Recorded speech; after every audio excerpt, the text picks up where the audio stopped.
Chapter 11. Putting away all pretense. Heart reform from the inside out.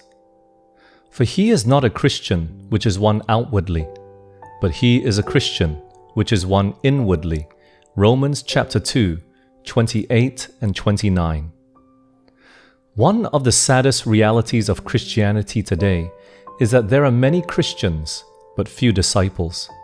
There are many intellectually convinced believers, but few converted. Many have knowledge about God, but most do not know Him experientially. Most have spiritual keys in their possession, but these keys don't impact their day-to-day lives. As a result of this sad reality, God cannot work as He desires. And in actuality, our own spiritual pretense without true heart conversion is actually holding back heaven's blessings. A number of years ago in the Congo, there was a pop star singer who was very popular. The Lord touched his heart, and he gave his life to Christ. He thought that when he came into the church, he would escape from the world. Instead, he found the world already in the church. Sadly, this is too often what we find today. Many who call themselves Christians are mere human moralists.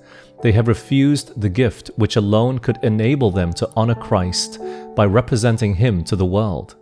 The work of the Holy Spirit is to them a strange work. They are not doers of the word. The heavenly principles that distinguish those who are one with Christ from those who are one with the world have become almost indistinguishable. The professed followers of Christ are no longer a separate and peculiar people. The line of demarcation is indistinct. The people are subordinating themselves to the world, to its practices, its customs, and its selfishness. The church has gone over to the world in transgression of the law, when the world should have come over to the church in obedience to the law. Daily the church is being converted to the world. Ellen White, addressing the church during the late 1800s, makes the shocking statement that not even 1 in 20 whose names are registered in the church books are prepared to end their earthly history. She continues that if they did, many would find themselves without hope and without God, and just as any other common sinner. If this was the case with many in the church then, what would be our story today? Sadly, things aren't getting any better. The most popular religion of today is actually the religion of form. Far too many Christians have become content with a form of godliness without the power of true godliness. 2 Timothy 3:5. Their profession has become nothing more than pretension. They are pretending to be something they are not. When I speak, I often ask congregations, what would happen if a movie screen was played today for the whole church to see your personal activities from this past week? What would we see about the way you lived your life, about the way you talked to your family members, about your conversations with your co-workers, about what you listened to in the car, about what you looked at on the internet, about your thought life towards those around you? Would you be okay if that movie was shown for all of us to see? Of course, it's not what our fellow church members see that is most important. It's what God sees. The Bible tells us, "The Lord seeth not as man seeth, for the man looketh on the outward appearance, but the Lord looketh on the heart." 1 Samuel 16:7. God is concerned with our hearts. What goes on in our minds? What do we enjoy when no one is watching? What is the motive of our thoughts and actions?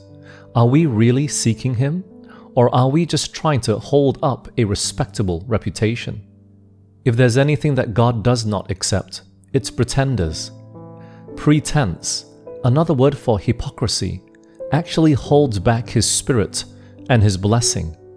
Inspiration tells us soberly, the influence most to be feared by the church is not that of open opposers, infidels, and blasphemers, but of inconsistent professors of Christ. These are the ones that keep back the blessing of the God of Israel and bring weakness upon His people.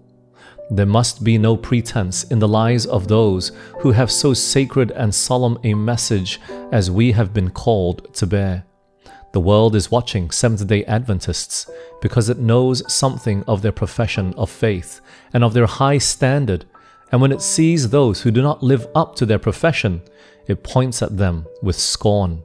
Has our profession turned into mere pretense? While we may be able to fool ourselves some of the time, and we may be able to fool others most of the time, remember that we can't fool God at any time. If we truly want to see our prayers answered and be effective in ministry, not to mention being prepared to meet Jesus, all our pretentious Christianity must stop, period.